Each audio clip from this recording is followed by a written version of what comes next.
हरे कृष्ण कृष्ण कृष्ण हरे हरे, हरे राम राम राम हरे हरे।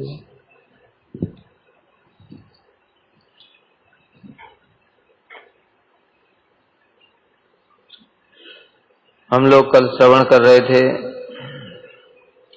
श्री सीता जी का चरित्र, बड़ा ही सुंदर और शिक्षाप्रद, लेकिन कल समय का अभाव था, इस कारण से हम लोग पूरा श्रवण नहीं कर पाए। तो हमने विचार किया फिर उसी को ही हम कंटिन्यू करते हैं आज। भगवान इस जगत में अनेक कारणों से अवतरित होते हैं, उनमें बहुत सारे मुख्य कारण होते हैं, बहुत सारे गौण कारण होते हैं। मुहूर्ते नापि सहर्तुम शक्तो यद्यपि दानवान मद्भक्ता नाम करोमि विविधाम क्रिया। भगवान स्वयं ही कह रहे हैं कि असुरों को मारना ये तो मेरे लिए एक मुहूर्त का काम है। अनंत कोटि ब्रह्मांडों में जितने भी असुर हैं उनको ये भगवान इच्छा करेंगे सब मर जाएंगे मुहूर्त में। फिर किस लिए आते? मद्भक्ता नाम विनोदम करोमि विविधाम। अपने भक्तों को आनंद प्रदान करने के लिए अनेक प्रकार की लीला करते हैं और उसमें साथ में रसास्वादन करते हैं। वो जो भगवान रसास्वादन करते हैं उसी से तो भक्तों को आनंद होता है, तो स्पेशली कोई भक्तों को आनंद देने की जरूरत नहीं होती है। इस बात को समझना। भक्तों को कब आनंद होता है पता है? भक्तों को भगवान की लीला में ही सहयोग करने में ही आनंद होता है। अगर स्वतंत्र रूप से वो आनंद की इच्छा करेंगे तो फिर वो तो कैसी भक्ति हो गई? वो तो वैकुंठ वाली भक्ति हो गई, ऐश्वर्य की। वहां पर नारायण तो कोई लीला करते नहीं है, और वो भक्त लोग भी अपना सालों के साष्टी सारू के वैकुंठ ऐश्वर्य का सुख भोग करते हैं। वहां कोई इतना लीला वैचित्र है ही नहीं, इसलिए नारायण तो यहां आकर के लीला नहीं करते। कृष्ण, राम, वामन, नरसिंह इत्यादि कृष्ण अपने अनेक अवतारों के साथ में यहां आकर के लीला करते हैं। तो वो लीला क्या करते हैं? वो लीला में जो भक्त लोग हैं वही सहायता करते हैं, और उन लीलाओं को देखकर ही उनको बड़ा आनंद होता है। जैसे ब्रजवासी जन हैं, वो क्या करते हैं? जो कृष्ण जितनी भी लीलाएं कर रहे हैं उनके साथ ही सब आते हैं और साथ में यहां आकर के उन लीलाओं में सहायता करते हैं, उसी में उनको आनंद होता है। कृष्ण जिस भी रस का आस्वादन कर रहे हैं, वो यद्यपि देखो ब्रज से कृष्ण चले गए तो ब्रजवासियों को कितना भयंकर विरह है, असहनीय, लेकिन कृष्ण उसका विप्रलंब रस का आस्वादन कर रहे हैं, तो इसलिए भक्त लोग भी उसकी सहायता कर रहे हैं, वही उनको आनंद है। इसलिए जो अपने आनंद के लिए सोचता है वो तो स्वार्थ है, वो भक्ति कहां है? कृष्ण को सुखी करके जो सुख मिलता है वही भक्ति है, ठीक है। तो इसी प्रकार से भगवान राम आए जगत में, करुण रस का आस्वादन किया उन्होंने। पूरा उनकी लीला में प्रारंभ से लेकर के और अंतिम तक पूरा करुण रस का आस्वादन है, और उसी में सहायता करने के लिए उनकी जो शक्ति है सीता देवी वो भी आई, और भी परिकर है। उन सब ने क्या किया? भगवान को वो रस का आस्वादन कराया। जैसे श्री महाप्रभु की लीला में स्वरूप दामोदर गोस्वामी और रामानंद राय, इनका क्या कार्य है? क्यों रहते महाप्रभु के साथ में गंभीरा में? वो जो राधा जी के भावों का आस्वादन करना चाहते हैं उनको बार बार वो आस्वादन कराते हैं, उनका सहायता करते हैं। यही भक्तों का कार्य होता है। नवद्वीप में जब महाप्रभु थे उस समय श्रीवास पंडित, अद्वैत आचार्य, मुकुंद, गदाधर पंडित इत्यादि जो उनके परिकर थे, ये इनका क्या कार्य है? नित्यानंद प्रभु, हरिदास ठाकुर, इनका क्या कार्य है? जो महाप्रभु अभी संकीर्तन रास का आस्वादन करना चाहते हैं, अब अकेले कैसे करेंगे? अकेले क्या करताल बजा के नाचेंगे क्या? उसके लिए परिकर चाहिए कि नहीं? तो ये सब कौन है? ये परिकर हैं। तो कोई भी लीला करनी है उसके लिए उपकरण होने चाहिए।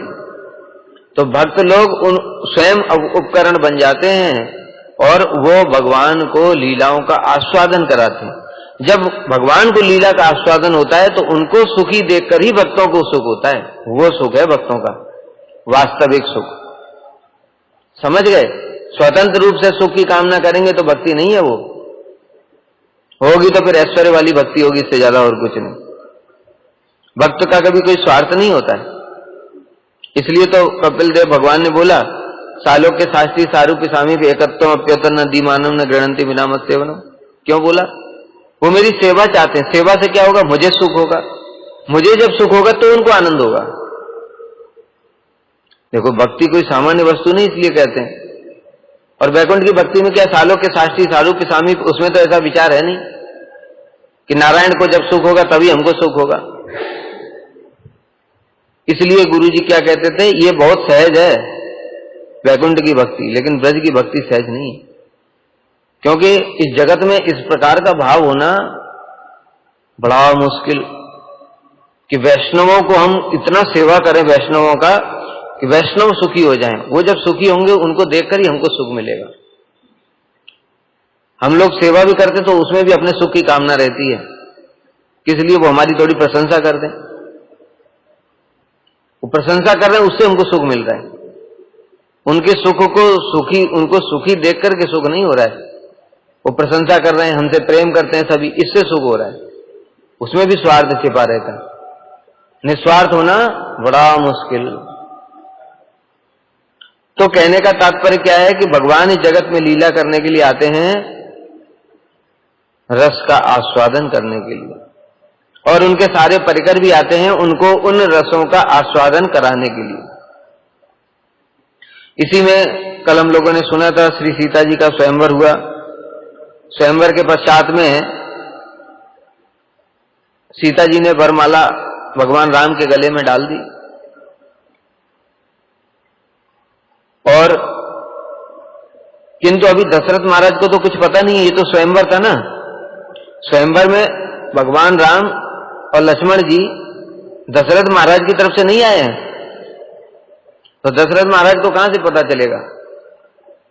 वो तो विश्वामित्र जी के आश्रम में गए थे उनके यज्ञ की रक्षा करने के लिए, वहीं से डायरेक्ट चले आए थे जनकपुरी। तो इधर स्वयंवर हुआ, तो अभी फिर स्वयंवर तो हो गया, चलो अब विवाह होगा, ठीक है, वरमाला तो डाल दी, अब विवाह होगा। उसके लिए फिर दशरथ महाराज जी को संदेश भिजवाया गया। फिर उनके जो मंत्री थे महाराज जनक के, उन्होंने कहा कि ये 4 भाई हैं और आपकी और उनके भाई, उनके और भाई थे, उनकी कन्याएं हैं, इनका विवाह भी राम लक्ष्मण भरत शत्रुघ्न सबका विवाह एक साथ ही हो गया। उसमें फिर क्या है, बारात आई। जब दशरथ महाराज के यहां से बारात आई, दूल्हे की बारात आती ना, वर पक्ष की, जो बारात आई तो उसकी सेवा के लिए बता रहे हैं, वहां पर सीता जी ने अपनी शक्ति का प्रकाश किया। लेकिन बता रहे हैं यहां पर, जानी से बारातपुर आई, कहो निज महिमा प्रकट जनाई। जब बारात जनकपुरी में आ गई तब सीता जी ने कुछ अपनी महिमा को प्रकाशित किया। क्या किया? हृदय सुमिर सब सिद्धि बुलाई, भूप बहुनई करण पठाई। सारी सिद्धियों को सीता जी ने बुला लिया। देखो, इसी से बताया ना कैसी भगवान लीला करते हैं अद्भुत, कि बड़े बड़े लोग मोहित हो जाते हैं। अभी क्या है, राम जी को पति के रूप में प्राप्त करने के लिए कभी गिरजा पार्वती देवी की प्रार्थना करती, कभी उनके पुत्र गणेश जी की प्रार्थना कर रही हैं, और कभी शिव जी की प्रार्थना कर रही हैं। और अभी जब विवाह होने वाला है, बारात आ गई है, तो अपनी वहां पर शक्ति प्रकाशित कर सारी सिद्धियों को आदेश दे दिया, आ जाओ, सभी सिद्धियां आ गई सेवा करने के लिए। और जो बाराती थे, सिद्धियां क्या करती हैं, जो चीज असंभव है जो हमारे लिए, वो सब संभव हो जाता है। सब प्रकार के व्यंजन, सब प्रकार के रहने के स्थान, व्यवस्था, सब प्रकार का, सारी जो व्यवस्थाएं, वो रिद्धि सिद्धियों ने सारी व्यवस्था कर डाली वहां पर। और सिद्धि सब सिय आयसु अकन गई, जहां जनवास लिय संपदा सकल सुख, सुर पर भोग विलास। जितना भी भोग विलास की, जैसे बताया ना, बारात आती है तो उनके लिए क्या होता है, पहले आइसक्रीम बांटेंगे, उसके बाद जूस देंगे, उसके बाद जो कुछ भी चाहिए, वो सिद्धियां तो सब सेवा में लगी हैं, अष्ट सिद्धि नवनिधि सब सेवा में लगी, 8 सिद्धियां। उन्होंने जो जितने पूर्ववासियों को जो कुछ भी बरातियों को जो कुछ भी चाहिए वो सब सामान अवेलेबल। सिय महिमा रघुनायक जानी हर से हृदय हेतु पहचानी। अब भगवान भी देख रहे हैं, रघुनायक तो सब जानते हैं, वो तो सीता जी के भी अंतर्यामी हैं, इसलिए उन्होंने देखा कि सीता जी की क्या महिमा है और उसको देख करके बड़े हृदय में बड़े आनंदित हो रहे हैं भगवान राम। फिर विदाई का समय आया। जब विदाई का समय आया तो बताया सीता जी सर्वगुण संपन्ना, सबकी उनकी माता थी सुनैना, उनकी अत्यंत प्रिय, बहुत रो रही हैं माता। सभी उनकी जो सखियां हैं वो भी बड़ी रो रही हैं। और उसमें तो और वर्णन आया है कि सीता जी से सब इतना प्रेम करते हैं कि जो वहां के जो पक्षी है ना वो भी बहुत रो रहे हैं। उसमें वर्णन आया है, सुख सारिका जानकी जाए कनक पिजरहि राख पड़ाए। सीता जी ने सुख और सारिका पक्षी, सुख और सारी पक्षी को सोने के पिंजड़े में रखा हुआ था, उनको रोज सिखाती थी। उनको क्या सिखाएंगे, भक्ति की बात सिखाएंगे। वो रोज सिखाती थी, उनको पढ़ाती थी और वो उनको बोलते थे, कथा सुनाते थे सीता जी को प्रतिदिन। तो जब सीता जी के विदाई का समय आया, उस समय क्या है, वो क्या करें, व्याकुल कहें कहां वैदेही सुन धीरज पढ़े इनके ही, कि इतने वो भी जो पक्षी थे वो भी इतने व्याकुल हो गए, बहुत दुखी हो गए, वो भी चिल्ला रहे हैं। और भय विकल खग मृग यही भांति मनुज दशा कैसे कही जाती। अरे जो खग पक्षी हैं, मृग इत्यादि हैं जो सीता जी ने पाल रखे थे, उनकी ऐसी दशा हो गई विरह में सीता जी के, जो कि पशुओं के हृदय में ज्यादा ममता नहीं होती, थोड़ा भी हो जाता बड़ा उनका जो बच्चा तो उसके बाद में उनको छोड़ देते, अपने आप घूमता रहता है वो, लेकिन उनकी भी ऐसी दशा हो गई है, तो फिर मनुष्यों की क्या बात करें। और आगे बता रहे हैं बड़ा सुंदर वर्णन, सिय बिलोक धीरता भागी रहे कहावत परम बैरागी, लीनी राय उर लय जानकी मिटी महामर जाद ज्ञान की। कह रहे हैं और क्या हुआ, जो जनक महाराज जी हैं, जनक महाराज जी की क्या स्थिति है। जनक महाराज जी बताया 12 महाजनों में हैं, परम ज्ञानी हैं, बड़ी से बड़ी भी स्थिति उनको विचलित नहीं कर सकती, लेकिन कह रहे हैं उनकी भी कैसी दशा हो गई जब सीता जी के जाने का समय आया। कह रहे हैं सिंह बिलो की धीरता भागी, जो उनकी धीरता थी, जो हृदय कभी विचलित नहीं होता बड़ी बड़ी चीजों से भी, वो धीरता चली गई, वो भी अधीर हो गए। और रहे कहावत परम वैरागी, जो हमको कहते हैं कि हम परम वैरागी है, वो कहते हैं तो कहने दो, हमको कोई उससे चिंता नहीं है, लेकिन अभी हमसे रहा नहीं जा रहा, व्याकुल हो गया है चित्त उनका। लीनी राय उर लाए जानकी मिटी महामर जाद ज्ञान की। क्या कह रहे हैं, और उन्होंने जानकी को गले से लगा लिया, हृदय से लगा लिया। और जो मर्यादा थी, जो ज्ञान की मर्यादा, ज्ञान क्या होता है, मतलब कोई पुत्र नहीं है, कोई माँ नहीं है, कोई पिता नहीं है, जगत में सब अपने अपने कर्मों के अनुसार आए, ये ज्ञान की जो मर्यादा थी ये सब टूट गई। इस समय कोई ज्ञान फ्यान उनका काम नहीं आ रहा है। और वो पुत्री को जो विदाई के समय में हृदय से लगा लगा करके जनक महाराज भी फूट फूट करके रो रहे, ऐसी स्थिति है। उसके पास में सीता जी जनकपुरी से अयोध्या आ गई, साथ में जनक महाराज जी ने बहुत सारे हाथी घोड़े सोना चांदी बहुत कुछ दिया, अलंकार इत्यादि वस्त्र आभूषण दास दासियां सब दिए। जब अयोध्या आ गए तो फिर अयोध्या में दशरथ महाराज ने सोचा उपयुक्त समय आ गया है, राम जी सबसे बड़े पुत्र हैं और उनको क्या कर देना चाहिए, उनको युवराज घोषित कर देना चाहिए, उनका राज्याभिषेक कर देना चाहिए। इसके लिए सारी उत्सव की तैयारियां हो गई थी, किंतु उसी समय भगवान की इच्छा से मंथरा, उसको भगवान ने प्रेरणा दी। यहां पर भी बड़ा विशेष विचार है। श्रील गुरुदेव बताया करते थे कि जो कैकेयी है ना, राम की माता जी, भरत की माता जी वैसे तो, किंतु सभी तो राम की माता जी हैं, वो कैकेयी भरत से भी ज्यादा राम को प्रेम किया करती थी। तीनों माताओं में सबसे अधिक राम को स्नेह कैकेयी माता ही करती थी। एक समय जब राम छोटे थे तो मां की गोद में बैठे हुए थे कैकेयी माता की, और उनको बड़ा स्नेह कर रही थी वो। तब राम जी ने उस समय उनसे वर मांगे कि मैया मैं आपसे कुछ वर मांगना चाहता हूं। माता ने कहा कि मांगो, तुम्हारे लिए तो मेरा सब कुछ है, तुम तो मुझे भरत से भी अधिक प्रिय हो, ऐसी कौन सी चीज है जो तुम मांगोगे मैं नहीं दूंगी। तो उन्होंने कहा मैया मैं जो मांगने वाला हूं ना बड़ी कठिन चीज है। उन्होंने कहा कि चिंता मत करो तुम, मैं वचन देती हूं तुमको दूंगी। तो उन्होंने कहा कि मां जब मैं देखो बड़ा हो जाऊंगा, मेरे राज्याभिषेक होने वाला होगा, उस समय तुम पिताजी से 2 वरदान मांग लेना। एक मांग लेना भरत को राज्याभिषेक हो राम की जगह, और दूसरा मुझे वनवास।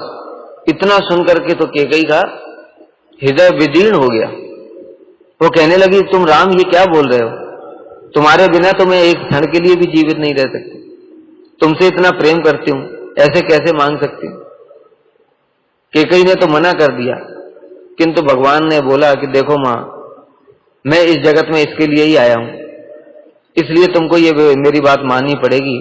तो बड़े दुखी होकर के कैकेयी ने कहा ठीक है, तुम्हारी प्रसन्नता के लिए मैं ये भी मांग लूंगी। किंतु कालक्रम से जब राम जी बड़े हो गए, कैकेयी माता को तो वचन ही भूल गया, वो उनको स्मरण नहीं रहा। लेकिन भगवान तो कैसे हैं, भगवान ने जो लीलाएं करनी है, जैसे अर्जुन को कह रहे हैं गांडी उठा मार इनको, नहीं तो मैं किसी और से मरवा दूंगा, मैंने तो इनको मारना ही है, तू मारेगा, मेरा मित्र है, सखा है, तुझे मैं यश प्रदान करना चाहता हूं, अगर तू मारेगा तो ठीक है, नहीं तो भी मरे जाएंगे। मरना तो है ही है, क्योंकि भगवान ने संकल्प कर लिया। तो इसलिए भगवान ने जब प्रण करके आए हैं जगत में क्या करना है, तो कैकेयी माता अगर भूल गई तो क्या हो गया, किसी और के माध्यम से करा देंगे। इसलिए मंत्रा को प्रेरणा हुई, वो हृदय में मंत्रा ने वही 2 वचन मांगे, देखो मंत्रा के हृदय में प्रेरणा हो गई। मंत्रा ने कैकेयी को बुलाया कि अरे ये राम राजा बन जाएगा तो फिर तू क्या दासियों की तरह रहेगी यहां पर। इस प्रकार से भड़काया उनको।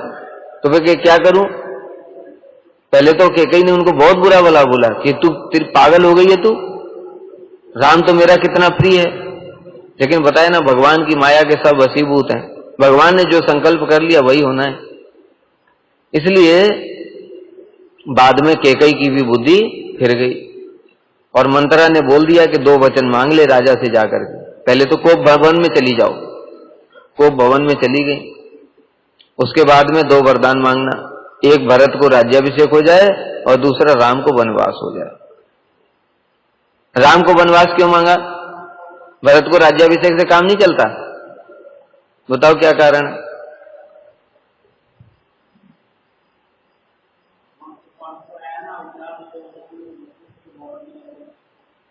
वो तो ठीक है, वो तो आंतरिक कारण है। बाह्य कारण क्या है, बाह्य कारण ये था कि राम अगर राज्य में ही रहेगा ना तो प्रजा विद्रोह कर देगी। राम जी तो सबके प्रिय है ना भाई, राजा बनाया और प्रजा ने विद्रोह करके फिर राम को राजा बना दिया, तो फायदा क्या रहा। समझ में आई बात। वो तो इंटरनल भगवान का कारण है, वो तो मुख्य है ही है, खैर वो तो अलग बात। लेकिन बाह्य कारण क्या है, बाह्य कारण ये था कि अगर राम जी की जगह भरत जी राजा बने, क्योंकि राम को तो जनता इतना प्रेम करती है, किसी और को तो स्वप्न में भी देख नहीं सकती राजा के रूप में। और राम अगर राज्य में रहेंगे तो प्रजा विद्रोह कर देगी, फिर भरत को राजा बना नहीं पाएंगे। इसलिए राम को पहले बाहर भेजना पड़ेगा, तब भरत का अभिषेक होगा, नहीं तो प्रजा स्वीकार नहीं करेगी।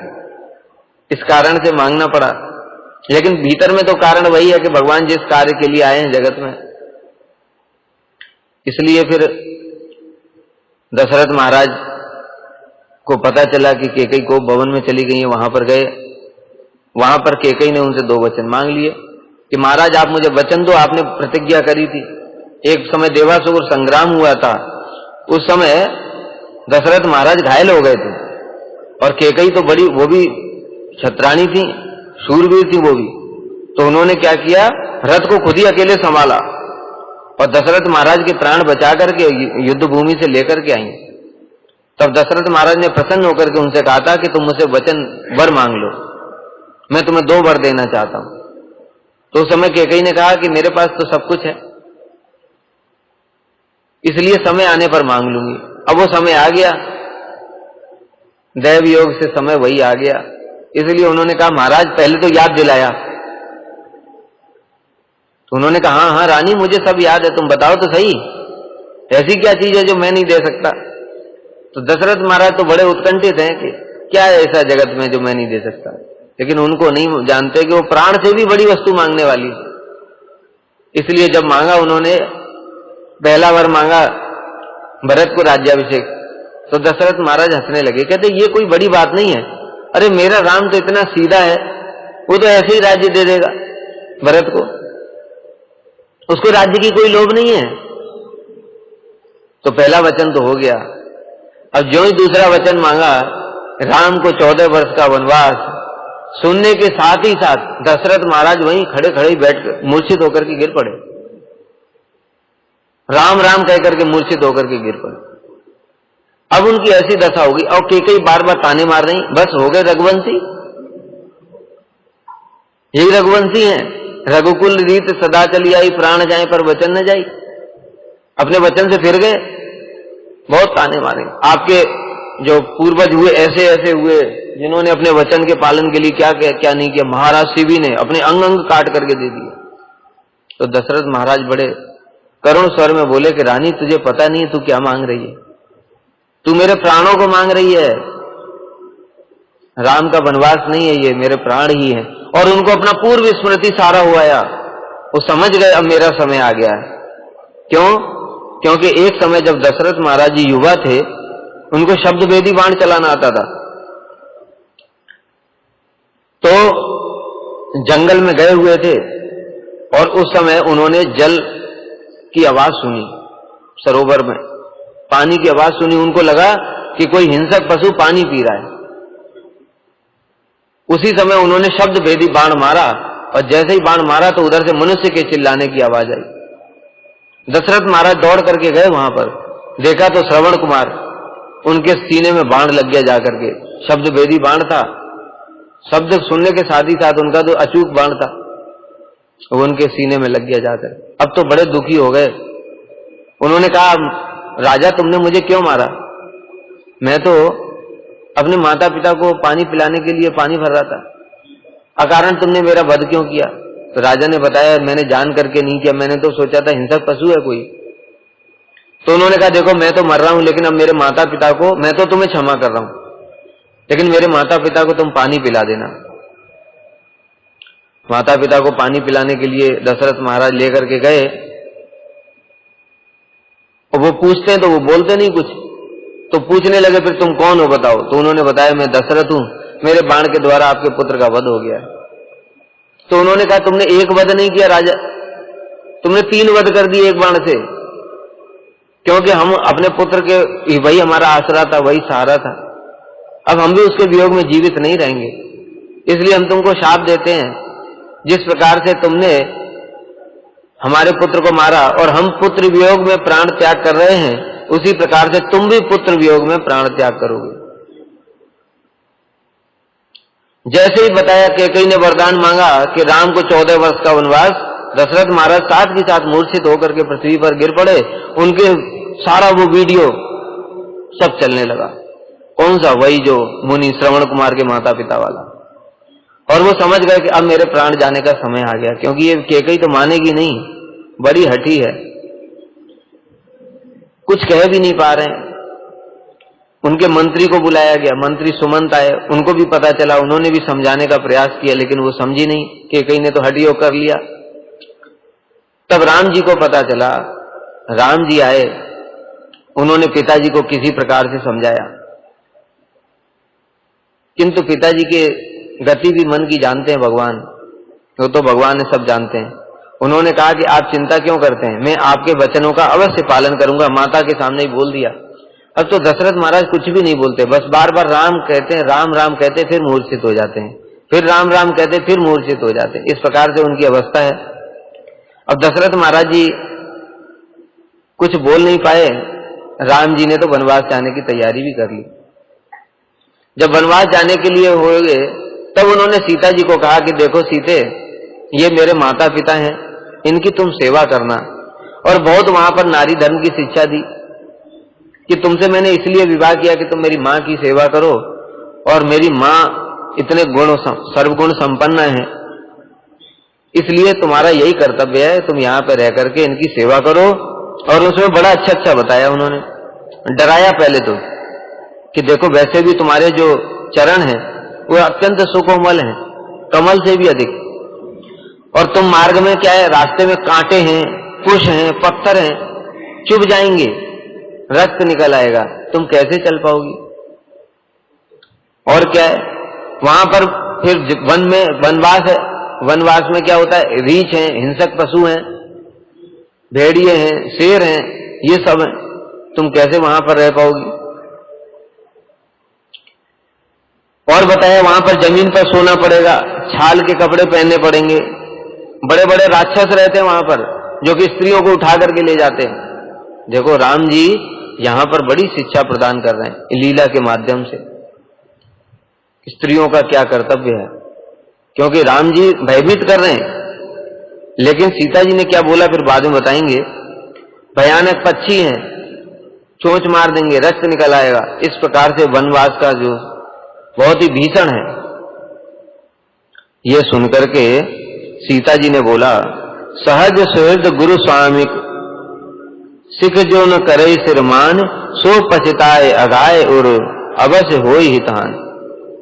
राम जी ने अंत में ये सब बातें बोलने के बाद बताया सीता जी को, देखो जो गुरु और स्वामी की बात को नहीं सुनता है ना, बाद में उसको बहुत पछताना पड़ता है, बाद में फिर रोता है सारी जिंदगी। इसलिए मैं कह रहा हूं, मैं तुम्हारा गुरु भी हूं, पति भी हूं, तुमको जो शिक्षा दे रहा हूं उसको तुम मान लो, तुम यहीं पर रह करके माता पिता की सेवा करो। तब सीता जी कह रही हैं, सुनि मृदु वचन मनोहर पिय के, लोचन ललित भरे जल सिय के। सीता जी के नेत्रों में तो आंसू आ गए। शीतल सिख दाहक भई कैसे, चकई शरद चंद निस जैसे। और जो शीतलता है कौन सी, जो इस जगत में जो सारी, जैसे कि चंद्रमा की शीतलता होती है, लेकिन एक पक्षी होता है ना चकई, चकई चकवा, जब उसका जो चकवा है वो दूर चला जाता है तो वो चंद्रमा की शीतलता भी उसको विरह के कारण कैसी लगती है, अत्यंत ताप युक्त लगती है। चंद्रमा तो शीतल है। उसी प्रकार से सीता जी को भी भगवान राम के वचन इसी प्रकार से लग रहे, ताप युक्त। प्राणनाथ करो नायतन सुंदर सुखद सुजान, तुम बिन रघुकुल कुमुद विदु, सुरपुर नरक समान। कह रही हैं, हे प्राणनाथ, हे करुणा के सागर, आपके बिना ये जो रघुकुल है, कुमुद विदु, सुरपुर, जो ये अयोध्या नगरी है, सारे राज्य का वैभव है, स्वर्ग का भी सुख है, वो सब क्या है मेरे लिए तो नरक के समान है। और मात पिता भगनी प्रिय आई, प्रिय परिवार सुहृद समुदायी, सास ससुर गुरु सजन सहाई, सुत सुंदर सुशील सुखदाई। क्या कह रहे हैं सीता जी यहाँ पर दिखा रही हैं, एक पतिव्रता आदर्श नारी का चरित्र कैसा होना चाहिए, उसके लिए पति सब कुछ है। जैसे बताया राम जी ने मर्यादा पुरुषोत्तम है, जगत को शिक्षा देने के लिए आए, पुत्र का क्या कर्तव्य है, पति का क्या कर्तव्य है, राजा का क्या कर्तव्य है, ये सारी की सारी शिक्षाएं दी। उसी प्रकार से सीता जी ने भी अपने आचरण के द्वारा सारी की सारी शिक्षाएं प्रदान की। सबसे पहले पतिव्रत धर्म की शिक्षा प्रदान की। जो सीता जी नारी हैं तो नारी के रूप में जगत को शिक्षा प्रदान कर रही हैं। राम जी कौन है, पुरुष हैं, वो पुरुष के रूप में जगत को शिक्षा प्रदान कर रहे हैं। दोनों का जीवन ही कैसा है, आदर्श चरित्र है। कह रहे माता पिता बहन और जो प्रिय भाई है, वो प्रिय परिवार के जन, सुहृद समुदाय जितने भी हैं वो सब, सास ससुर गुरु और जो और भी जितने भी और हमारे जो सहायक बंधु बांधव हैं, सुत सुंदर सुशील सुखदाई, जो बहुत सुंदर पुत्र है, सुशील सब गुण संपन्न पुत्र है, बड़ा सुख प्रदान करने वाला, ये सारे के सारे एक तरफ। जह लागनाथ नेह अरुणाते पिय बिनु तिहई तरने हु तेज ताते। कह रहे हैं कि ये जितने भी प्रिय प्रिय नाते हैं, वे जो प्रिय हैं अर्थात पति है, उनके बिना कैसे सब अग्नि के ताप के समान देने वाले। ये बताए ना पहले ऊपर जितने सारे रिश्ते बताए, ये सारे रिश्ते बहुत अच्छे हैं, किंतु अगर पति ही नहीं है तो ये सारे रिश्ते कैसे हैं? ताप देने वाले हैं, अत्यंत अग्नि के समान ताप देने वाले। इस प्रकार से पतिव्रता नारी का कर्तव्य है। तनु धनु धाम धरन पुर राजू पति विहीन सब शोक समाजू। तनु ये शरीर, ये धन, ये धाम, ये पृथ्वी का सारा सुख, ये सब क्या है? पति के बिना कैसा है? शोक समाजू, सब शोक प्रदान करने वाला है। भोग रोग संभूषण भारू जम जातना सरिस संसारू। जितने भी भोग हैं बिना पति के वो कैसे हैं? जैसे रोग के समान है। जम जातना सरिस संसारू, और ये संसार कैसा प्रतीत होता है? जैसे यमराज यातना प्रदान कर रहे हैं। यमराज नरक में ले जाते हैं ना, नरक में कैसी यातनाएं देते हैं, उस प्रकार से पति के समान पति के बिना पत्नी का संसार ऐसा होता है, नरक यातना के समान। प्राण नाथ तुम इन जग मोही मोह कहूं सुगद कतहु कछु नहीं। आपके बिना तो इस जगत में मुझे किसी प्रकार का कोई सुख नहीं है। और आपके साथ में आप कह रहे हैं ना कि वन में जाओगी तो वहां पर कंकड़ पत्थर हैं, कांटे हैं, रीछ भालू हैं, तो कह रही हैं तो वहां पर जो कंदमूल फल मिलेगा ना खाने को, वो मेरे लिए अमृत के समान है। वहां पर जो पहाड़ दिखाई देंगे ना, गुफाएं इत्यादि, वो मेरे लिए राजमहल से भी श्रेष्ठ हैं। और सब जो जितने भी दुख हैं जगत में, जितने भी दुख हैं जो आप बता रहे हैं कि ये होगा, ऐसा होगा, वैसा होगा, वो सब क्या है? वो सब दुख तो बहुत लेस मात्र भी नहीं है। जो वियोग का दुख आप बता रहे हैं ना कि मुझसे दूर रह करके तुम यहीं रह जाओ और मैं 14 वर्ष बाद बस अभी गया और अभी आया लौट करके, ऐसे जो कह रहे हैं वो वियोग का दुख मुझसे सहन नहीं होगा। और बाकी ये जो दुख आपने बताया ये तो उसके सामने कुछ भी नहीं, एक कण के समान है। इसलिए मुख्य दुख क्या है? वियोग का दुख। आप मुझे छोड़ करके चले जाओ, मुझे कोई चिंता नहीं, किंतु आप जब लौट करके आओगे तो मुझे जीवित नहीं पाओगे। इस प्रकार से सीता जी की जो दशा देखी राम जी ने, तो फिर कुछ और कह नहीं पाए। कहने का तात्पर्य क्या है? देखो कि नारी का क्या कर्तव्य है इस जगत में। अभी के समय में तो ये सब बड़ा अभाव है, लेकिन हमारे भारतवर्ष में नारियों ने कैसे कैसे उदार और आदर्श चरित्र प्रस्तुत किए कि कौन स्त्री बताओ इतने दुख और कष्ट में जाना चाहेगी? कोई नहीं जाना चाहती। किंतु सीता जी को पता है, राम जी ने पहले ही बता भी दिया कि वहां पर कष्ट है, खाने पीने को नहीं मिलेगा, सोने के लिए जमीन पर सोना पड़ेगा, ऊपर खुला आकाश है, रीछ भालू बानर सब हैं, शेर हैं, राक्षस हैं, सब हैं। लेकिन फिर भी सीता जी ने क्या किया? सारा राजमहल, और दूसरी तरफ वो भी, आजकल तो कुछ भी सुख नहीं है, घर में क्या सुख होता है? राजमहल है, सूर्य वंश की राजकुमारी है, वो कितना सुख है। उस सुख को छोड़ करके राम जी के साथ में वन में रहना ही स्वीकार किया। यही सीता जी का आदर्श चरित्र। और कह रही हैं कि जब आप वन में जाएंगे तो मैं आपके चरणों को धो करके उनको स्वच्छ करूंगी, पेड़ की छाया में बैठ करके अपने आंचल से आपकी हवा करूंगी, आप जब सो जाएंगे तो आपके चरण दबाऊंगी, ये ऐसी इस प्रकार की सेवा करूंगी। भूमि पर घास और पत्तों का बिछौना बिछाकर दासी, ये आपकी दासी रात भर आपकी चरण सेवा करेगी। मैं नहीं सोऊंगी, आप विश्राम करना, मैं आपकी सेवा करती रहूंगी सारी रात बैठकर, किंतु आप मुझे अपने से दूर मत करो। देखो कितना सुंदर ये सीता जी का आदर्श चरित्र दिखा रहे हैं। उसके बाद में फिर सीता जी तो तैयार हो गई, फिर लक्ष्मण जी भी तैयार हो गए, तीनों मिलकर के फिर वनवास को गए। जब वनवास में चले गए, वहां पर चित्रकूट में पहुंचे। चित्रकूट में पहुंचे, उसके पहले भी बहुत सारी लीलाएं हैं, लेकिन शॉर्ट में बता रहे हैं। जब चित्रकूट में पहुंचे, वहां पर सती अनुसुईया और अत्रि ऋषि का आश्रम था। अभी भी सप्त ऋषियों के वहां पर आश्रम है, वहां पर वो लोग भजन करते थे रह करके। अत्र ऋषि को पता चला भगवान राम आए हैं, उनको बड़े आदर पूर्वक लिवा करके लेकर के आए और उनकी चरण सेवा की। और इधर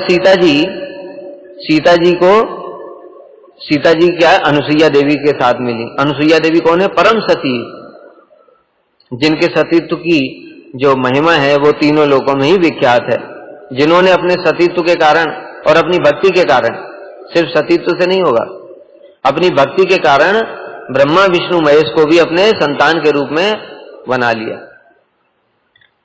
ठीक है, तो इसलिए सीता जी उन सती अनुसुईया के दर्शन करने के लिए उनकी चरण वंदना की सीता जी ने। तो अनुसुईया उनको देख करके बड़े प्रेम से बिठाया पास में, और फिर उस समय उन्होंने सती अनुसुईया ने सीता जी की महिमा बताई। लेकिन सीता जी की महिमा से बताने से पहले नारी का क्या कर्तव्य है, एक पत्नी का, स्त्री का क्या कर्तव्य है, वो सब शिक्षा प्रदान की। पहले तो उन्होंने बहुत सुंदर दिव्य वस्त्र प्रदान किए सीता जी को। वो दिव्य वस्त्र ऐसे थे, वो कभी मैले नहीं होंगे, वो कभी फटेंगे नहीं, सब समय नए जैसे ही रहेंगे। इस प्रकार के दिव्य वस्त्र सीता जी को प्रदान किए उन्होंने।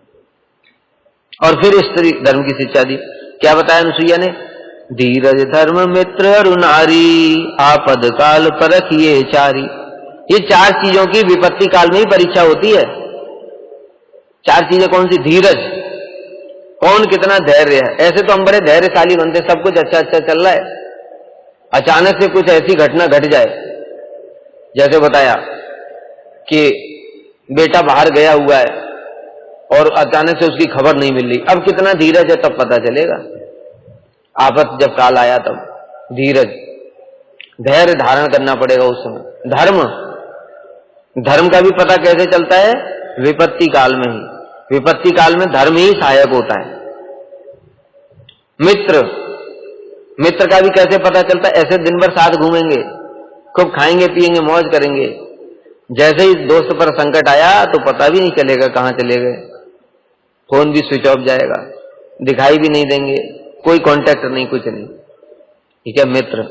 और नारी जो पत्नी है, उसका भी पता कब चलता है? जब विपत्ति काल आता है। देखो यहाँ पर राम जी के ऊपर विपत्ति आई तो 14 वर्ष का वनवास मिला, और सीता जी ने क्या वही वनवास को ही ग्रहण किया, उनके पीछे पीछे साये की तरह चलती रही, एक पल के लिए भी उनको छोड़ा नहीं, जैसा भी सुख दुख हो। वृद्ध रोग बस जड़ धनहीना, अंध बधिर क्रोधी अति दीना। कह रहे पति चाहे वृद्ध हो, रोगी हो, जड़ हो, धनहीन हो, अंधा हो, बधिर हो, गूंगा बहरा हो, क्रोधी हो, अत्यंत दीनहीन हो, तब भी क्या है? ऐसे उपति कर किए अपमाना, नारी पाप जमपुर दुख नाना। ऐसे भी पति का अगर नारी अपमान करती है तो वो यमराज के यहाँ पर दंड की भागी बनेगी। यानी उनकी भी सेवा करनी चाहिए। यही हमने बताया था ना, पति कैसा भी हो तब भी नारी का कर्तव्य है, क्योंकि जो तुमको मिला है वो पूर्व जन्म के तुम्हारे कर्मों के अनुसार भगवान ने दिया। अभी कर्म का फल भोगने के लिए उसकी सेवा नहीं करोगे तो क्या होगा? अगले जन्म में फिर दंड मिलेगा। एक ही धर्म एक व्रत नेमा, काय वचन मन पति पद प्रेमा। एक ही धर्म है नारी का, एक ही व्रत है और एक ही नियम है, काय मन वचन के द्वारा पति की सेवा करना, बस। जग पतिव्रता चार विद अहि, वेद पुराण संत सब कहीं। 4 प्रकार की नारियां जगत में प्रसिद्ध हैं, वेद और पुराण ने ऐसा बताया। क्या?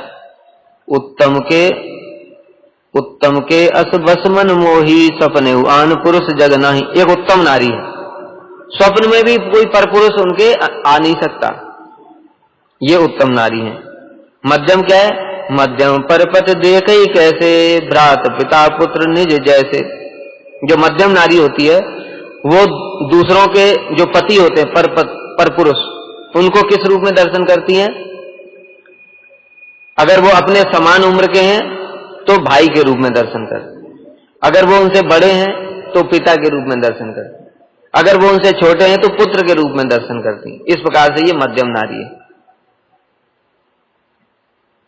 धर्म विचार समुझ कुल रही, सो निकृष्ट त्रिय श्रुति अस कहीं।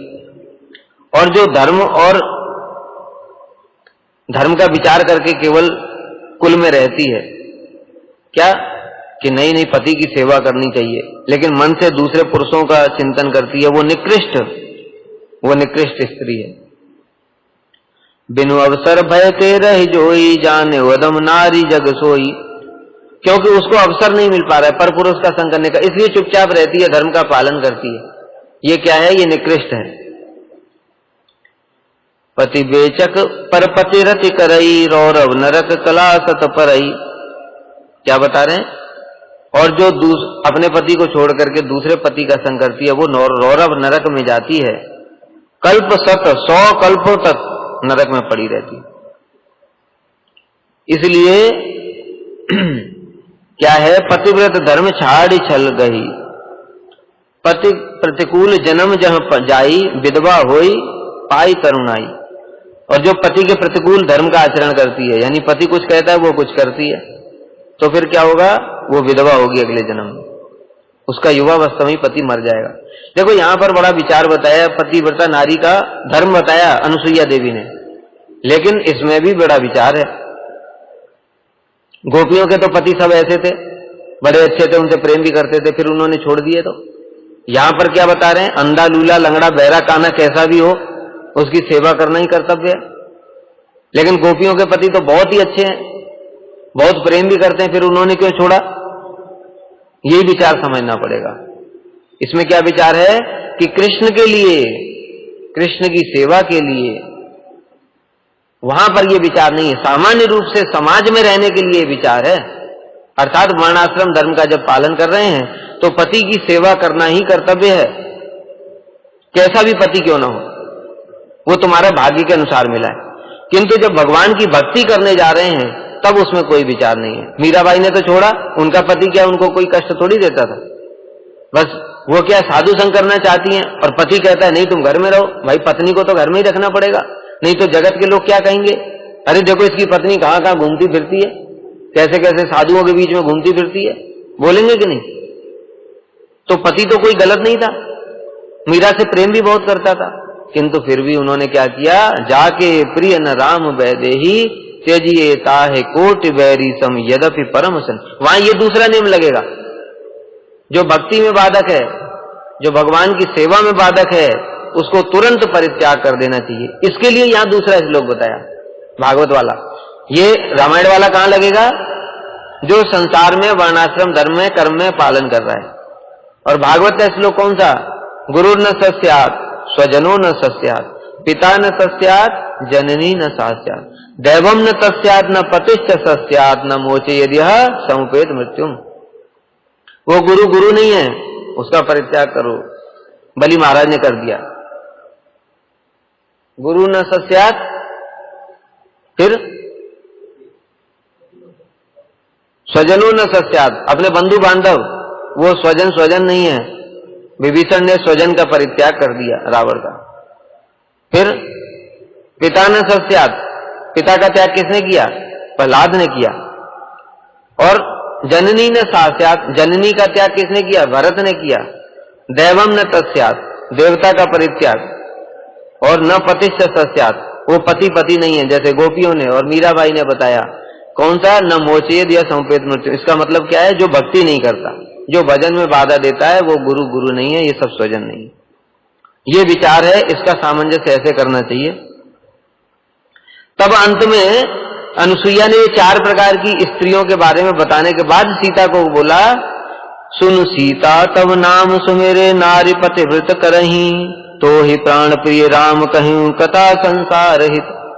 हे सीता, तुम ये मत सोचना कि तुम्हारे लिए ये मैंने शिक्षा दे रही, तुम्हारे तो एकमात्र राम ही प्राण प्रिय हैं।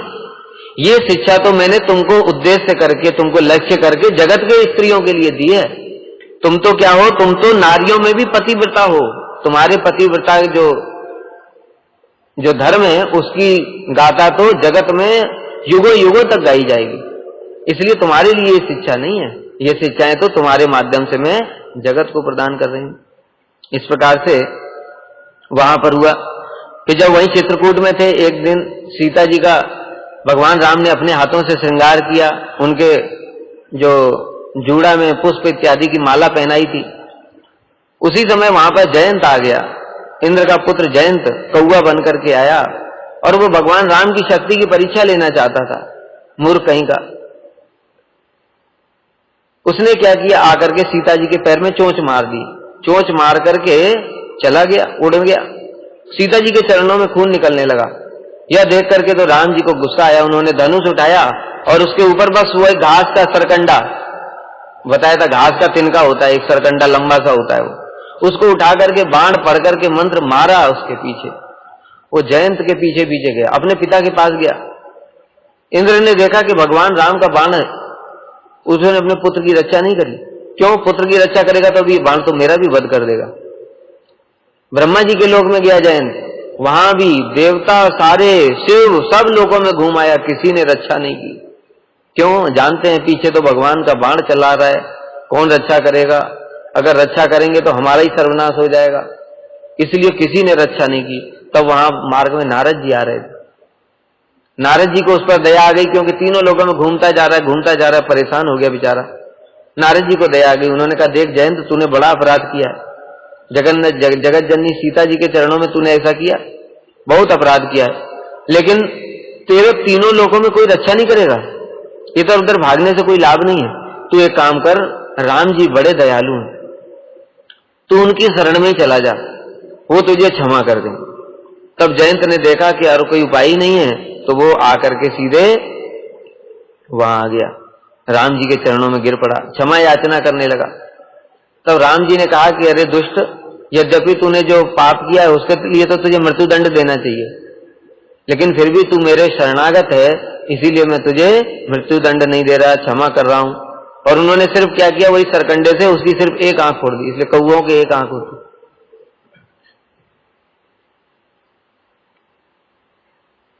उसके बाद में फिर पंचवटी में आ गए। वहां से चित्रकूट से लगभग 11.5 वर्ष तक चित्रकूट में रहे। अब भगवान को आगे की लीलाएं करनी है, असुरों का संहार करना है। वहां से फिर पंचवटी में आ गए। पंचवटी में एक दिन सूर्पणखा आ गई।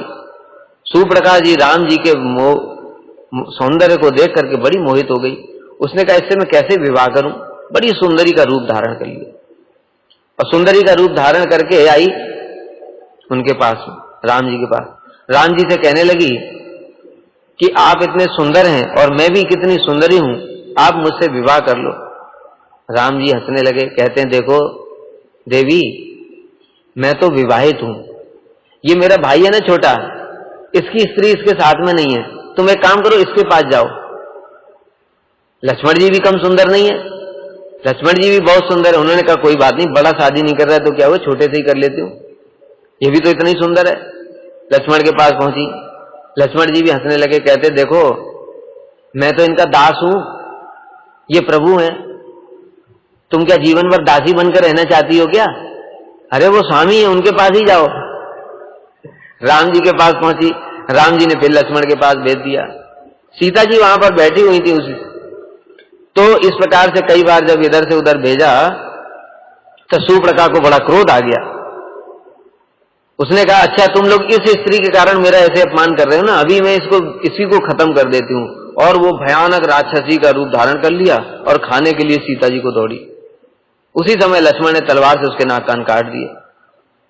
नाक कान काट दिए तो बड़ी क्रोधित होकर के, अपने भाई वहीं रहते थे पंचवटी में, खरदूषण, उनके पास पहुंची। पहले उसमें वर्णन आया, खरदूषण दो बलवंता, मार सके न को बिन भगवंता।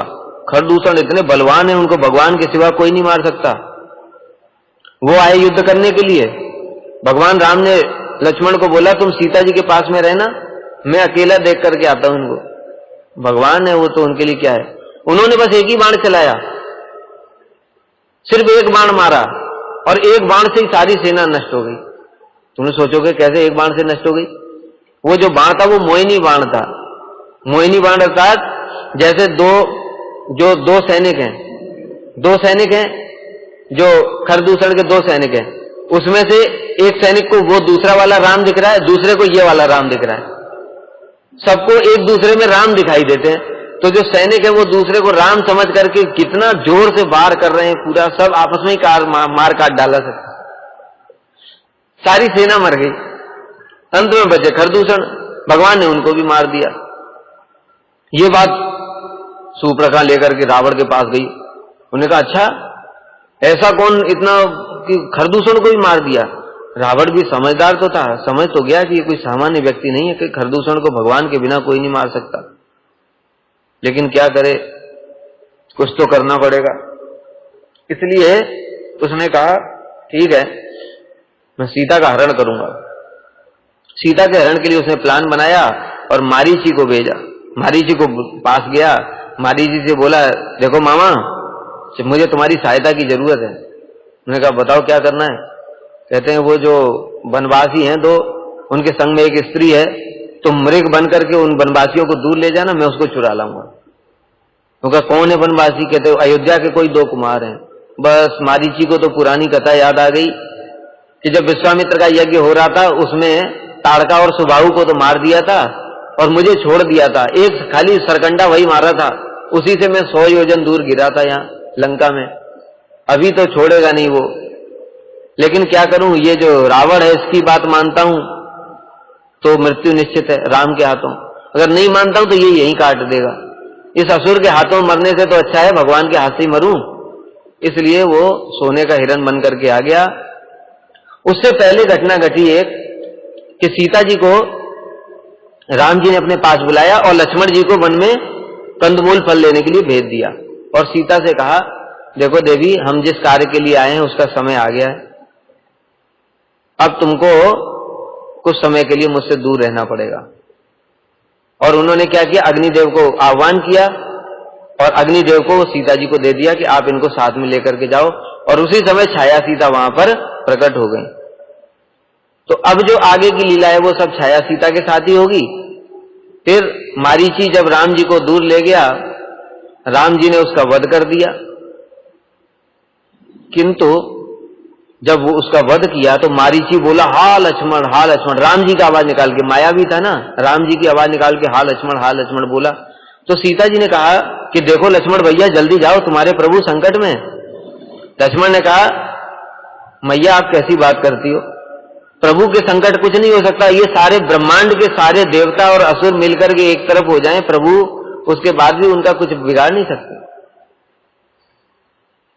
तो फिर सीता जी ने ऐसी बात बोल दी कि लगता है तुम्हारी मेरे ऊपर कुदृष्टि है, इसलिए तुम नहीं जा रहे हो। ये सुनकर के तो लक्ष्मण के हृदय में बड़ा पीड़ा हुई।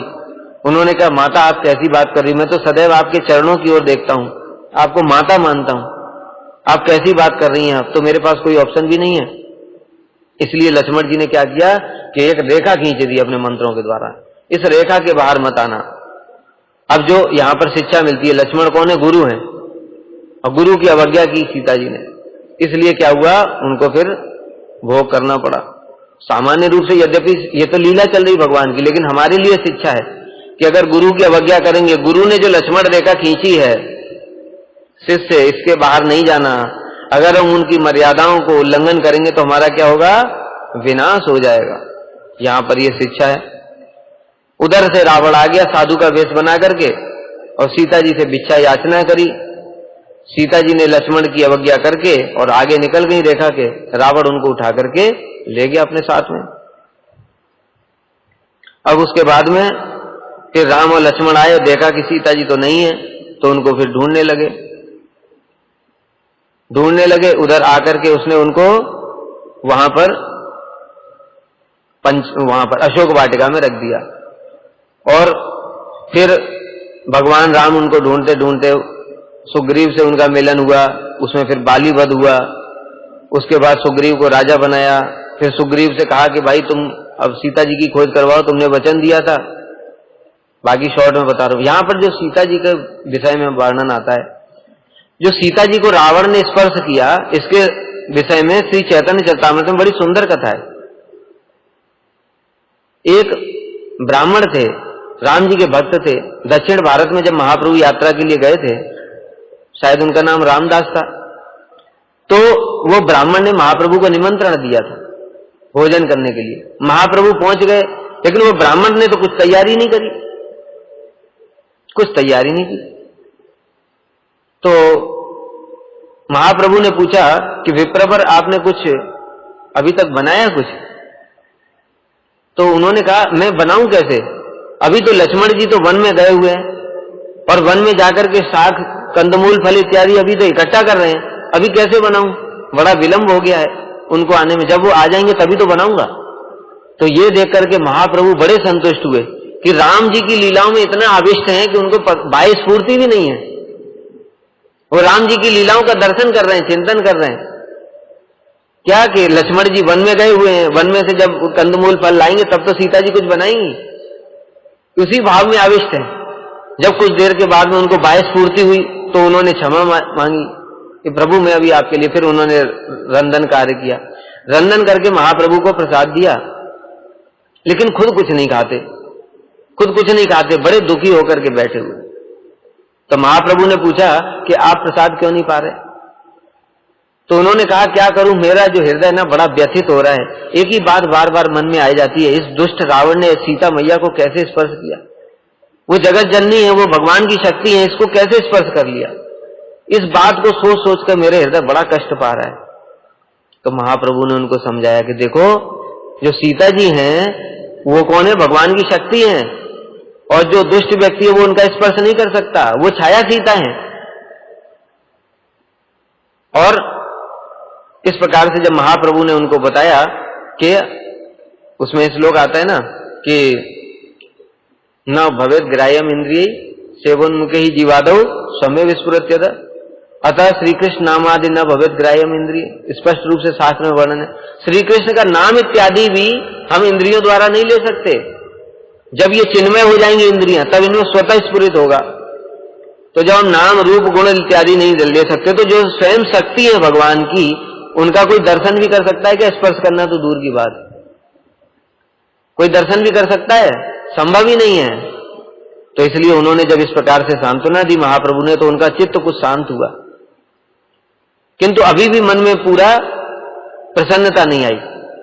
फिर श्री चैतन्य महाप्रभु गए दक्षिण भारत आगे, वहां पर कुछ भक्त लोग थे, वो सब कूर्म पुराण या वराह पुराण का पाठ कर रहे थे, उसमें फिर ये प्रसंग आया, यही वाला सीता जी वाला। उसमें स्पष्ट रूप से वर्णन था कि जो सीता जी थी वो भगवान ने अग्निदेव को प्रदान कर दी थी, और वो छाया सीता को उन्होंने वहां पर प्रकाशित किया, वही छाया सीता को ही रावण उठा करके ले गया। तो महाप्रभु वही जो पुराना जो पाठ कर रहे थे, उसको पुराना वाला लिपि को लेकर के आए और नया वाला उनसे लिखवा करके वहीं रख दिया। क्यों पुराना वाला लेकर के आए? कि जिसको इसको प्रमाणित हो जाए कि ये पुराने में देखो पुराण में ऐसा लिखा हुआ है, जिससे इस ब्राह्मण को विश्वास हो जाए। क्यों नया लिखेंगे तो तुम अपने हाथ से लिख करके ले आए, कोई बोलेगा, लेकिन पुराना है ये तो प्राचीन लिपि है, अर्थात शास्त्र में ऐसा वर्णन है, इसलिए वो ला करके वो ब्राह्मण को दिया। ब्राह्मण बड़ा प्रसन्न हो गया और कहने लगा कि आपने जैसा कार्य किया है ऐसा रघुनाथ जी के अलावा और कोई नहीं कर सकता। और वो ब्राह्मण महाप्रभु के चरणों में साष्टांग गिर पड़ा कि आप ही रघुनाथ है साक्षात, उन्होंने पहचान लिया। तो इस प्रकार से ये जो लीला हुई इसमें ये कथा थी। उसके बाद में जो अशोक वाटिका में रावण ने रखा, फिर हनुमान जी गए वहां पर ढूंढने के लिए, तो वहां सीता मैया के साथ में बड़ा सुंदर मिलन है, उन्होंने मोदिका गिराई। अभी तो समय ही हो गया है, क्या करें। तब सीता जी ने उनको बड़ी संतुष्ट होकर के वरदान दिया, अजर अमर गुण निध सुत हो कृपा करें रघुनायक जो। हे हनुमान तुम अजर हो जाओ, अमर हो जाओ, सारे गुण तुम्हारे अंदर आ जाएं और रघुनायक जी तुम्हारे ऊपर बहुत कृपा करें। इस प्रकार से सीता जी ने उनको कृपा करी। और जब हनुमान जी चलने लगे तो उनको अपना, हनुमान जी ने कहा कि मैया अब मैं जा रहा हूं, आप मुझे कुछ तो चिन्ह प्रदान कीजिए जिससे मैं प्रभु को बोलूं जाकर के कि देखो मैंने सीता जी के दर्शन कर लिए। तो उन्होंने अपना चूड़ामणि निकाल करके हनुमान जी को दिया था। वही चूड़ामणि ला करके हनुमान जी ने राम जी को दिखाया। तो राम जी ने फिर उसके बाद में लंका के ऊपर चढ़ाई करके रावण को मारा।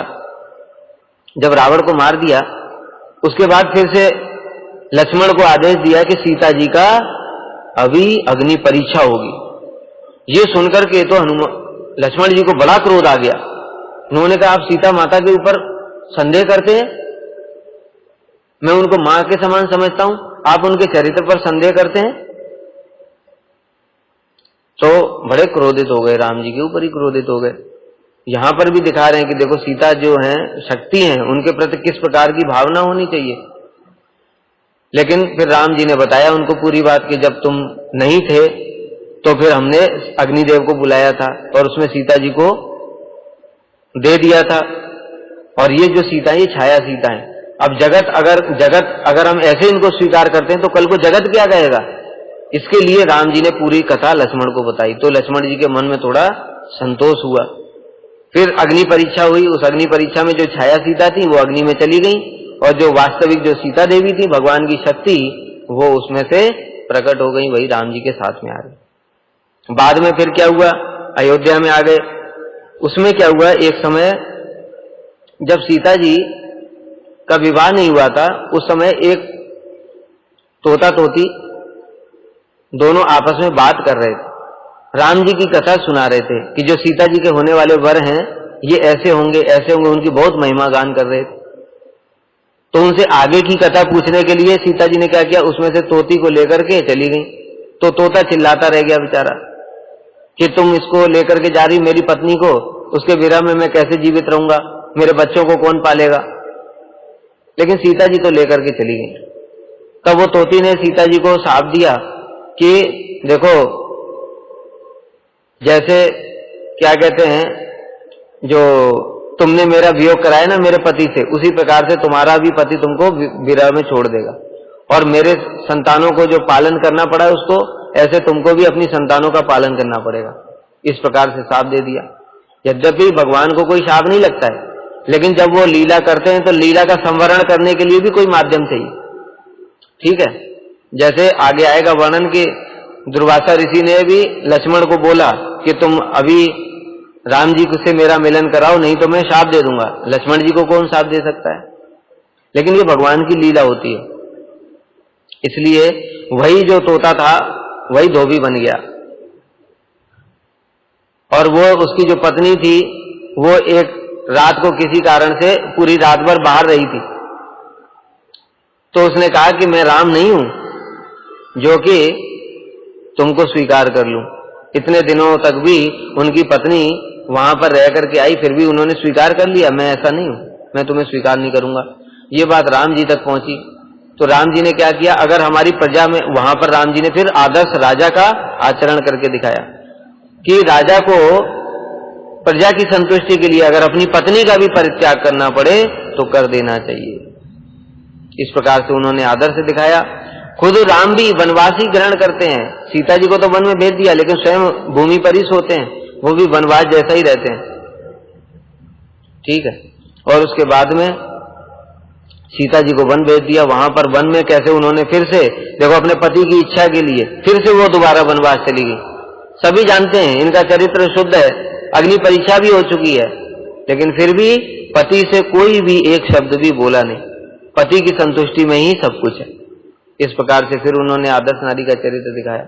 फिर वाल्मीकि के आश्रम में गई, वहां पर लवकुश को जन्म दिया। फिर लवकुश जब बड़े हो गए, अश्वमेध यज्ञ का घोड़ा हुआ, तो लवकुश ने जाकर के राम कथा सुनाई राम दरबार में। वो कथा सुनने के लिए सभी लोग कथा सुन सुन करके रोने लगे, सभी माताएं, सभी गुरुजन, सब। राम जी भी स्वयं उनको कथा को सुन करके रोते हैं। जब उनसे पूछा गया आप किसकी संतान है, तो उन्होंने बताया सीता जी की संतान पता चला जब, तो फिर से राम जी ने वहां पर फिर परीक्षा लेने के लिए बोला। राम जी क्या बोले कि ये तुम्हारी संतान है, अर्थात मेरी संतान है, इसके लिए तुम्हें परीक्षा देनी पड़ेगी। तो यद्यपि वाल्मीकि ऋषि ने यह संकल्प किया कि मैं वाल्मीकि, मैंने अपने जीवन में कोई भी पाप नहीं किया, मैं संकल्प करता हूं कि सीता जी का चरित्र बिल्कुल पवित्र है और ये दोनों राम की संतान है, फिर भी माने नहीं। क्यों? क्योंकि जैसे भगवान लीला करने के लिए जगत में आते हैं, वैसे ही लीला को वापस भी करते हैं। अब सीता जी को वापस भेजना है, लक्ष्मण को वापस भेजना है, खुद भी जाना है, उसके लिए क्या है, सबसे पहले सीता जी को ही भेजा। तो क्या किया, सीता जी को बुलाया गया। सीता जी ने कहा ठीक है, अगर मैंने स्वप्न में भी कभी राम जी के अतिरिक्त किसी पर पुरुष को भी अपने पति रूप में दर्शन नहीं किया, तो हे देवी, पृथ्वी देवी, तुम अभी मुझे स्थान दे दो। वह सुनते ही तो पृथ्वी देवी फट गई, वहां से सिंहासन आया और उसमें बैठ करके सीता जी चली गई पाताल के मार्ग से वैकुंठ, अयोध्या साकेत धाम। फिर उसके बाद राम जी ने दूसरा रामलीला को संवरण कर रहे हैं अब धीरे धीरे। लक्ष्मण जी को कैसे भेजें, उसके लिए दुर्वासा को प्रेरणा दी। पहले यमराज आए, काल, ब्रह्मा जी ने काल को यमराज जी को भेजा, कहा जाओ राम जी से कहो कि आपका तो लीला का समय हो गया है, अभी बाकी आपकी इच्छा है, आप तो प्रभु हैं, आप और बढ़ाना चाहते तो आपकी इच्छा है। तो जब यमराज जी बात कर रहे थे राम जी से, तो उन्होंने एक वचन लिया था कि हम दोनों जब बात करेंगे तो बीच में कोई डिस्टर्ब नहीं करेगा, अगर कोई डिस्टर्ब करेगा, यहां पर हमारे बीच में बात आएगा तो उसको प्राण दंड दिया जाएगा। तो दोनों बातें कर रहे थे, लक्ष्मण जी बाहर गेट पर पहरेदारी कर रहे थे, कोई भीतर नहीं आना चाहिए। उसी समय भगवान ने फिर दुर्वासा जी को प्रेरणा दे दी। दुर्वासा जी आ गए, कहते हैं लक्ष्मण मुझे अभी अभी राम से मिलना है। उन्होंने कहा देखिए मुनि, अभी क्या है कि भगवान मीटिंग कर रहे हैं और उसमें कोई प्रवेश नहीं कर सकता। दुर्वासा ने क्रोध में बोला, अरे तुम अभी मुझे प्रवेश करने देते हो कि नहीं, मैं पूरी अयोध्या को ही विनाश कर दूंगा। लक्ष्मण जी सोचने लगे कि ये तो बड़ा क्रोधी ऋषि है, अगर इसको मिलन करने दूंगा तो मुझे प्राण दंड मिलेगा, यही शर्त थी।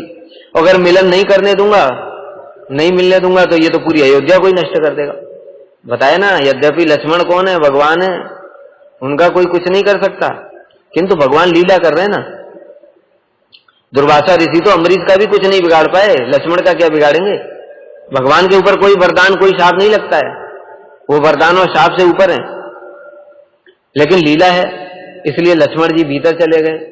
जैसे ही भीतर गए तो यमराज तो वहीं से अंतर्धान हो गए। और राम ने कहा, अरे लक्ष्मण तुमने ये क्या कर दिया, तुमको पता था, मैंने वचन दिया है, प्रतिज्ञा की थी कि जो भी हमारे बीच में बात को सुनेगा उसको मृत्यु दंड दूंगा। तो लक्ष्मण ने बताया क्या करूं, वो बाहर ऋषि खड़ा है दुर्वासा, वो तो सुनता ही नहीं है, कह रहा अभी मिलना है, नहीं तो मैं अयोध्या को ही उलट पलट कर दूंगा। तो फिर राम जी ने फिर विचार किया मंत्रियों के साथ में, तो हनुमान जी ने वहां पर परामर्श दिया कि जो श्रेष्ठ व्यक्ति होते हैं उनका परित्याग करना ही मृत्युदंड के समान है। लक्ष्मण जी को राम जी ने परित्याग कर दिया, वो सरयू में जाकर के वो अपने धाम चले गए। फिर राम जी ने सभी भक्तों को लेकर के अयोध्या में सरयू नदी में प्रवेश किया और वहीं से उनको सबको साकेत धाम में भेज दिया। इस प्रकार से श्री राम लीला समाप्त हो गई। बोलो श्री श्री श्री राम दरबार की जय, श्री सीता मैया की जय। वांछा कल्पतरुभ्यश्च कृपा सिंधुभ्यश्च पतितानां पावनेभ्यो वैष्णवेभ्यो नमो नमः।